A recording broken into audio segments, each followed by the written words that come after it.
Hillary Clinton lost an election years ago, but judging by her latest appearance on The View, you'd think she was still running against Donald Trump every single day of her life.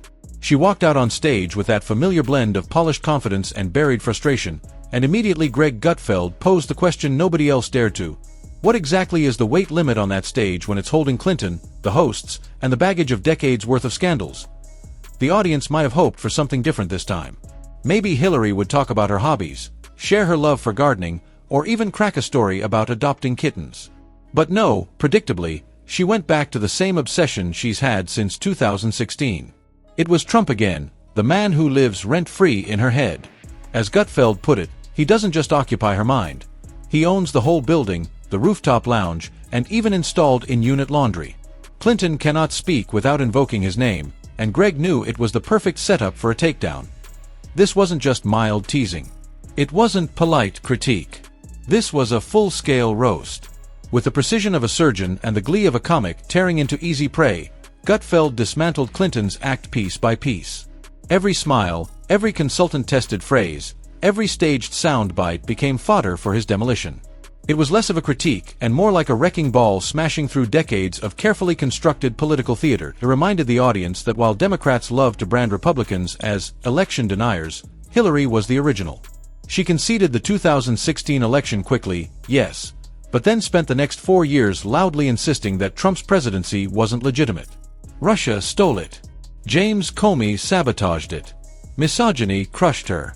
Macedonian meme makers hacked her campaign. The list of excuses went on longer than the footnotes of her memoir. Hillary Clinton was the OG denier, the one who set the standard for refusing to accept responsibility while masquerading as democracy's savior. And yet, here she was again, acting as though she alone held the moral high ground. Of course, Greg couldn't resist pointing back to her infamous email fiasco, the homebrew server hidden away in a bathroom, the 30,000 emails that mysteriously vanished. He compared it to a magician with only one trick, making accountability disappear. And when he brought up Benghazi, the crowd knew he was striking at the heart of the legacy she tries so hard to bury. These scandals never left her, no matter how many times she tried to reinvent herself. But that's the thing about Hillary Clinton. She always comes back, like a rebooted TV show that nobody asked for. Same pantsuit, same moral superiority, same smug grin. Each time she resurfaces, it's the same script dressed in a different costume.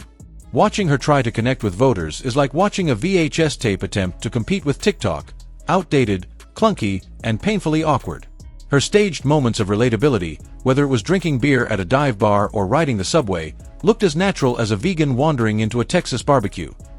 Then there's the Clinton Foundation, that shining example of questionable charity. Millions poured into it, but somehow the world stayed the same. Greg skewered it mercilessly, describing it as a DMV on fire, inefficient, corrupt, and impossible to take seriously. And her lucrative Wall Street speeches? They weren't bold statements of leadership. They were six-figure bedtime stories for billionaires, packaged to sound profound but hollow at their core. For a woman who claims to fight for the people, her bank account tells a much clearer story. And then there was the scapegoating. After her 2016 loss, Hillary pointed fingers in every direction. Russia, sexism, Facebook, misogynistic Wi-Fi routers, gluten intolerance. Even gravity itself seemed to be at fault. Greg ripped apart that endless blame game with ruthless sarcasm, pointing out that the truth was simple. Hillary lost because she was unlikable, untrustworthy, and out of touch. It wasn't a mystery. It was self-inflicted failure dressed up in excuses. Perhaps the sharpest blow came when Greg dug up an old clip from 2008 where Hillary sounded exactly like a MAGA hardliner on immigration. If they've committed a crime, deport them. No questions asked. That was her line.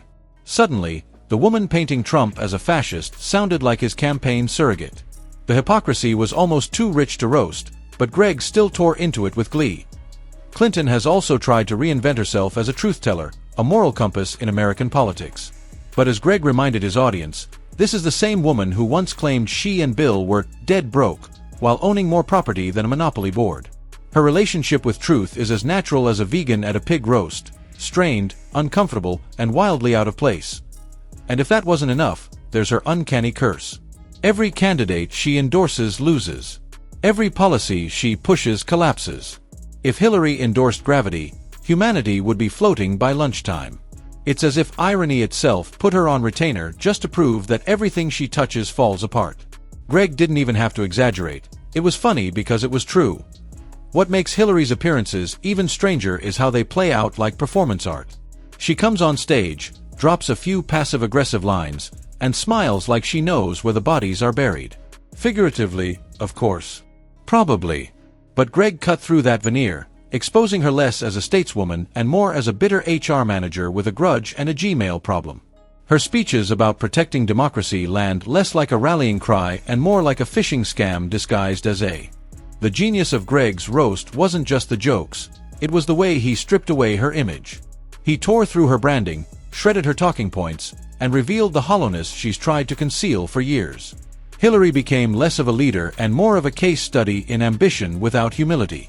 The audience devoured it, not just because it was funny, but because finally, someone was saying aloud what most people only whisper at family gatherings. The end of the day, Hillary Clinton doesn't just spill the tea. She is the tea. Bitter, oversteeped, and impossible to ignore. Her career has become a slideshow of contradictions. Champion of women, unless the accusations involve her husband. Defender of truth, unless the subpoena hits her inbox. Fighter for the people, so long as those people are vetted donors with premium Wi-Fi. Greg's roast laid it all bare. And yet, the saga continues. Hillary isn't finished, not by a long shot. Like a political Furby that won't shut off, she keeps reappearing, chirping the same lines about Trump and democracy. Each time, America collectively groans, but still tunes in, because the spectacle is too absurd to look away from. Greg Gutfeld's roast wasn't just comedy. It was a reminder that sometimes the sharpest truths are delivered through laughter. Sometimes the only way to reveal a politician's flaws is to mock them so relentlessly that the mask finally cracks. Hillary Clinton may imagine herself as the misunderstood savior of democracy, but what she really is the loudest actor in a play America stopped buying tickets for years ago. Her story isn't finished. It isn't even close. It's a saga of ambition colliding with reality, of reinvention without humility, of comebacks that feel more like reruns. And as long as she insists on stepping back into the spotlight, there will always be voices like Greg Gutfeld, ready to roast her, ready to reveal the truth she spends so much time dodging. Oh, grab your popcorn, because this isn't the finale. It's just another act in the endless production that is Hillary Clinton's political theater. A drama laced with irony, ambition, and a stunning lack of self-awareness. America never auditioned for this show, yet somehow, we can't stop watching. If you enjoyed this breakdown and want more unfiltered commentary that cuts through the political spin with comedy, make sure to like this video, hit that subscribe button, and turn on notifications so you never miss a moment. This roast may be over, but trust me, the next one is just around the corner.